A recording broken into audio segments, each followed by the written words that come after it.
SR shopping mall తో సంక్రాంతి లక్ష్మి మీ ఇంటికి పండగ కళ సరికొత్త కలెక్షన్స్ మీకోసం ఎస్ఆర్ షాపింగ్ మాల్ అందరికీ సంక్రాంతి శుభాకాంక్షలు.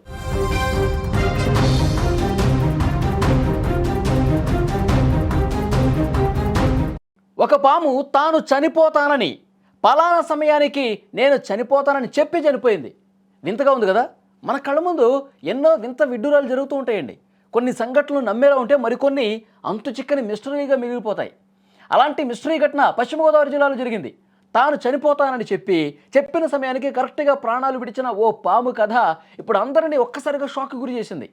అసలు ఆ గ్రామంలో ఏం జరిగింది, ఆ యువకుడికి పూనకం ఎందుకు వచ్చింది తెలుసుకోవాలంటే ఈ వీడియో మీరు చివరి వరకు తప్పకుండా చూస్తేనే అర్థమవుతుంది. పశ్చిమ గోదావరి జిల్లా కమతాలపల్లి గ్రామం అది. ఎప్పట్లాగే గ్రామస్తులు తమ పనుల్లో నిమగ్నమై ఉన్నారు. అప్పుడే గ్రామంలోకి ఒక పాము ప్రవేశించింది. సాధారణంగా పాము కనిపిస్తే భయంతో పరుగులు తీస్తారు లేదా దాన్ని చంపడానికి ప్రయత్నం చేస్తారు. కానీ అక్కడ సీన్ మొత్తం రివర్స్ అయింది. ఆ పాము ఎవరికీ హాని చేయలేదు. ఎక్కడికి వెళ్లకుండా ఒకే చోట స్థిరంగా ఉండిపోయింది. ఇంతలో ఆ గ్రామానికి చెందిన ఓ యువకుడిలో అకస్మాత్తుగా మార్పులు కనిపించాయి. అతనికి పూనకం వచ్చినట్టుగా ఊగిపోవటం మొదలుపెట్టాడు. అసలు అక్కడ గ్రామస్తులకి ఏం అర్థం కాల. అందరూ షాక్లో ఉన్నారు. ఏం జరుగుతుందని చెప్పి భయపడ్డ పరిస్థితుంది. ఆ యువకుడు ఆ పాము గురించి చెప్పిన మాటలు అందరినీ షాక్ గురి చేశాయి. ఒక్కసారిగా ఆ యువకుడు పూనకంతో ఊగిపోతూ సాక్షాత్తు ఆ నాగేంద్రుడే తనలో ఆవహించినట్టుగా అతను మాట్లాడేశాడు. నేను రేపు మరణిస్తాను, నా ఆత్మ శాంతించేలా నాకు పూజలు చేయండి అని ఆ గ్రామస్తుల్ని కోరాడు. మొదట గ్రామస్తులు దీన్ని పెద్దగా పట్టించుకోలా, ఏదో మూఢనమ్మకం అనుకున్నారు. కానీ ఆ యువకుడు చెప్పిన సమయం రానే వచ్చింది. మరుసటి రోజు అందరూ చూస్తుండగానే అందరూ ఉత్కంఠగా అక్కడ ఏం జరుగుతుందని చూస్తుంటున్నారు. ఆ యువకుడు చెప్పినటువంటి సమయానికి సరిగ్గా ఆ పాము కూడా చనిపోయిందండి.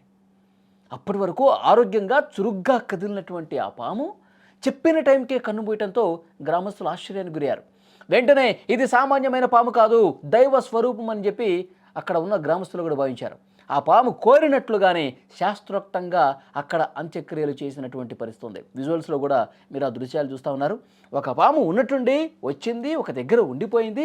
వెంటనే ఆ గ్రామంలో ఆ పాము అక్కడ ఉన్నటువంటి సమయంలోనే ఒక యువకుడు పూనకం వచ్చినట్టుగా ఊగిపోయి, నేను నాగేంద్రుణ్ణి, నేను రేపు చనిపోతున్నాను, నేను చనిపోయిన తర్వాత నాకు ప్రత్యేకంగా పూజలు చేయండి, ఇవన్నీ ఆ యువకుడి నోటి నుంచి మాటలు ఏ విధంగా వచ్చాయి.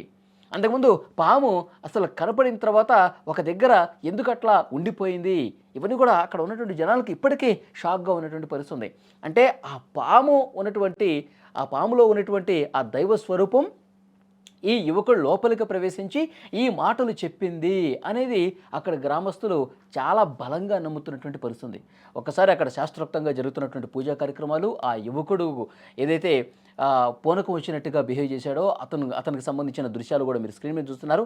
అతను ఒక్కసారిగా అట్లా పూనకం వచ్చినట్టుగా కింద నేల మీద పడిపోయాడు. పడిపోయిన తర్వాత ఇవన్నీ చెప్పుకుంటూ వచ్చాడు. నేను నాగేంద్రుడి స్వరూపుణ్ణి, నేను ఇక రేపు చనిపోతున్నాను అని ఏవైతే మాటలు చెప్పాడో అక్కడ చెట్టు దగ్గర ఉండిపోయినటువంటి పాము కూడా కరెక్ట్గా అదే సమయానికి ప్రాణాలు విడిచిందంటే నిజంగా మా ఊరికి ఒక అదృష్టం. ఆ నాగేంద్రుడు స్వరూపమే మా ఊరికి వచ్చింది. ఆ నాగేంద్రుడు మా ఊరి ప్రజల మీద కరుణ చూపించాడు, అనుగ్రహం ఈ గ్రామస్తుల మీద చూపించాడని చెప్పి వాళ్ళందరూ కూడా భక్తితో తన్మయత్వంతో ఊగిపోతూ శాస్త్రోక్తంగా ఆ పాముకి అంత్యక్రియలు కూడా చేస్తున్నటువంటి పరిస్థితి కనిపిస్తోంది. నిజంగా చాలా రేరుగా జరుగుతుంటాయి. మరి ఇందులో ఎంతవరకు శాస్త్రీయత ఉంది, ఎంతవరకు దీన్ని నమ్మాలో తెలియదు. కానీ అక్కడ ఉన్నటువంటి గ్రామస్తులు మాత్రం, అక్కడ ఉన్నటువంటి ప్రజలు మాత్రం, అక్కడ ఉన్నటువంటి నాగేంద్రుడి భక్తులు మాత్రం ఇది నిజంగా నాగేంద్రుడి స్వరూపమే ఈ విధంగా చేసింది, లేదంటే ఉన్నటువంటి ఆ యువకుడికి ఈ విధంగా పూనకం వస్తుంది, ఏ విధంగా నాగేంద్రుడి స్వరూపం గురించి మాట్లాడతాడు, ఏ విధంగా పలానా టైంకి నేను చనిపోతానని చెప్తాడు, ఇది మామూలుగా జరగదు కదా. ఆ నాగేంద్రుడి ప్రతిరూపమే ఈ విధంగా మాట్లాడించింది అని చాలా బలంగా నమ్ముతున్నారు. నమ్మారు కాబట్టే అక్కడ శాస్త్రోక్తంగా అక్కడ పూజలు కూడా చేస్తూ ఉన్నారు. డెఫినెట్గా ఈ వీడియో చూసిన ప్రతి ఒక్కరు కూడా స్పందించండి.